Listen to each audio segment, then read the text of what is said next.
Iran America जंग का तबल दोबारा बच चुका है। अमेरिका ने ईरान से जो पाबंदियां हटाई थी वो पाबंदियां दोबारा इंपोज कर दी गई हैं और जो एमओयू साइन हुआ था उसकी खुल्लम खुल्ला खिलाफ वर्जी हो चुकी है। ईरान ने भी आईआरजीसी को फ्री हैंड दे दिया है कि अब जंग की तैयारी शुरू कर दें। सुप्रीम लीडर की जो आखिरी रस्मात हैं वो जैसे ही खत्म होंगी मुमकिन तौर पर जंग दोबारा शुरू हो जाएगी। तहलका खेज खबरें सामने आ रही हैं। अमेरिका की जो फजाइया है वो एक्टिव हो चुकी है इस वक्त और ईरान का जो समंदर है अपनाए हुर्मुज है उस पर दोबारा से जो मिलिट्री की एक्टिविटीज हैं वो बढ़ चुकी हैं। तहलका खेज रिपोर्टें हैं वो आपके साथ डिस्कस करनी है। इसके अलावा सऊदी अरेबिया और गोजी आमने सामने थे, वहां पे एक बड़ी जंग शुरू होने वाली है, पाकिस्तान का इम्तहान है। लेकिन ऐसे में ओमान ने जबरदस्त एंट्री की है और ओमान ने एक बड़ा काम कर दिया है जिससे पाकिस्तान का काम आसान हो गया है। ओमान ने क्या किया है उस पर डिस्कस करेंगे। इसके अलावा भारतीय नेवी वो मंशियात की स्मगलिंग में मुलव्वस है।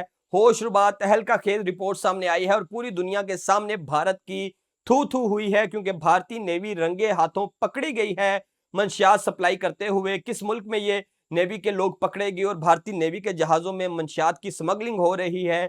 ये एक बड़ी ब्रेकिंग न्यूज है जिससे भारत का जो चेहरा है मजीद दुनिया के सामने बेनकाब होगा। इस पर बात करेंगे। इसके अलावा मणिपुर के अंदर भारतीय फौज पर अब तक का सबसे बड़ा हमला हुआ है और एक पूरी की पूरी यूनिट को उड़ा के रख दिया है मणिपुर के बागियों ने। इस पर बात करेंगे। और इस्लामाबाद में पाकिस्तानी एयरफोर्स के एक ग्रुप कैप्टन का कत्ल होता है, उस कत्ल के हवाले से एक नया दावा सामने आया है और यह दावा अफगानिस्तान और भारत से जा जुड़ता है। यह दावा क्या है इस पर भी बात करेंगे। अगर यह दावा सच्चा है तो फिर अब तक जो कहानी, अब तक जो स्टोरी हमें सुनाई जा रही है वो स्टोरी सरासर झूठ है। इस पर भी बात करेंगे। लेकिन उससे पहले अगर आपने इस वीडियो को अभी तक लाइक नहीं किया तो लाइक कर लें, चैनल को सब्सक्राइब नहीं किया तो सब्सक्राइब कर लें, फेसबुक, इंस्टा, टिकटॉक और ट्विटर पर देख रहे हैं तो फॉलो कीजिए और कमेंट बॉक्स में अपनी राय से जरूर आगाह करें। सबसे पहले बात करेंगे अमेरिका ईरान की दोबारा से जंग शुरू होने वाली है क्योंकि ईरान पर से जो पाबंदियां हटाई गई थी वो पाबंदियां दोबारा से इंपोज कर दी गई हैं अमेरिका की जानिब से। और अमेरिका ने यह कहा है कि अब हम ईरान को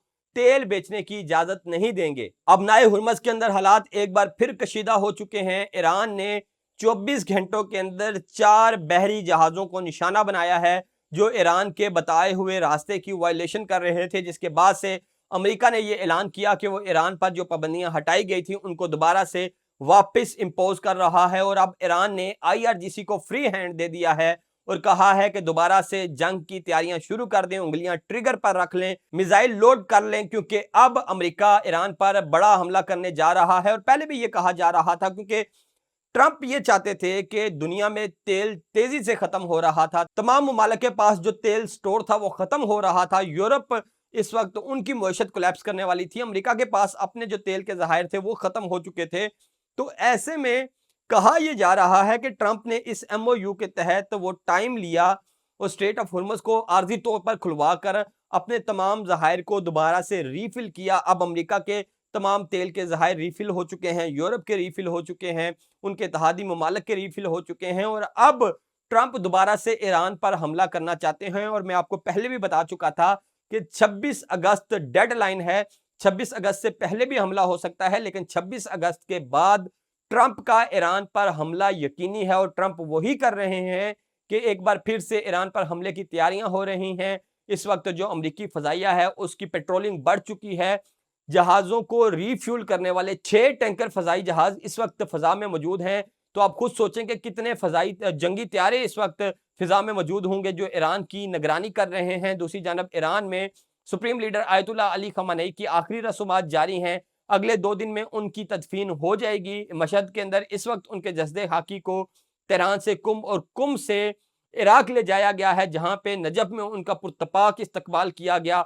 वहां के लोगों ने अमेरिका के खिलाफ, इसराइल के खिलाफ नारे लगाए और ये कहकर इस्तकबाल किया कि अमेरिका और इसराइल को ललकारने वाला उसकी बॉडी आई है, उसका जस्दे खाकी आया है और मोहब्बत का इजहार किया गया आयतुल्ला अली खamenei के साथ। इसके बाद उनकी जो जस्ते खाकी है उसको इमाम हुसैन के रोज़ा पर लेके जाया गया, वहाँ पे उनकी जो आखिरी रसूमात हैं उस हवाले से तकरीबात मुनक्कद की गई। इसके अलावा इस मौके पे इस्माइल कानी जो हैं आईआरजीसी की कुद्स फोर्स के जो सरबराह हैं वो मंजरे आम पर आए और उन्होंने लोगों के साथ सेल्फीज बनवाई। और इसके बाद जो उनका जस्ते खाकी है वो इराक से वापस जो है वो मशहद लाया जाएगा और वहाँ पे उनकी तदफीन होगी। लेकिन ये कोई 48 घंटे का वक्त बनता है और मुझे लगता है कि जैसे ही ये तदफीन मुकम्मल हो जाएगी, जैसे ही इंटरनेशनल वफूद, इंटरनेशनल मीडिया तेहरान से, ईरान से निकल जाएगा, तो उसके बाद अमेरिका एक बार फिर ईरान पर हमलावर होगा, क्योंकि जो इसराइल के वज़ीर आज़म हैं नेतन्याहू, वो भी व्हाइट हाउस जा रहे हैं, उनको इजाज़त मिल गई है ट्रंप से मिलने की और मुमकिना तौर पर वो ट्रंप को कन्विंस कर लेंगे कि दोबारा से ईरान पे हमला करते हैं, क्योंकि जिस वजह से ईरान के साथ मुआहदे की जल्दी थी, वो मामला अब हल हो चुका है। तेल के ज़खायर दोबारा से फिल हो चुके हैं और अब दोबारा से हमला करने की तैयारी की जा रही है, लेकिन ईरान भी पीछे नहीं है।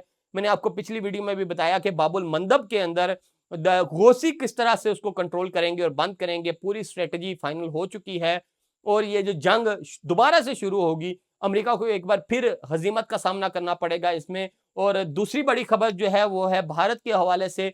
भारत की नेवी रंगे हाथों पकड़ी गई है मंशियात स्मगल करते हुए और नाइजीरिया ने उसको रंगे हाथों पकड़ा है, भारतीय नेवी के एहलकारों को पकड़ा है, जो भारतीय नेवी के जहाज़ों में मंशियात रखकर नाइजीरिया लेकर गए और वहाँ पे वो मंशियात बेच रहे थे। और एक बार फिर भारत पूरी दुनिया के सामने एक्सपोज़ हो चुका है कि भारत की नेवी तक मंशियात की स्मगलिंग में मुलव्वस है और भारत के मुँह पे एक बड़ी चपेट है एक ऐसे वक़्त में जब पाकिस्तान खित्ते में खुद को एक पीस मेकर के तौर पे मनवा रहा है, तो वहीं भारत की फ़ौज मंशियात स्मगलिंग में मुलव्वस है। जहां भारत की फ़ौज मंशियात स्मगलिंग में मुलव्वस है, तो वहीं भारतीय फ़ौज पर तारीख का सबसे बड़ा हमला मणिपुर के अंदर हुआ है और मणिपुर के बागियों पर जब हमला करने के लिए भारतीय फ़ौज की एक पूरी यूनिट को भेजा गया, एक गाँव को तबाह करने के लिए भेजा गया, तो वहां पे घात लगाए मणिपुर के फाइटर्स ने उन फौजियों पर हल्ला बोल दिया और पूरी की पूरी यूनिट को उड़ा के रख दिया। मणिपुर के हालात मजीद कशीदा होते जा रहे हैं। इंटरनेशनल सोर्सेज से ये खबरें भी आ रही हैं,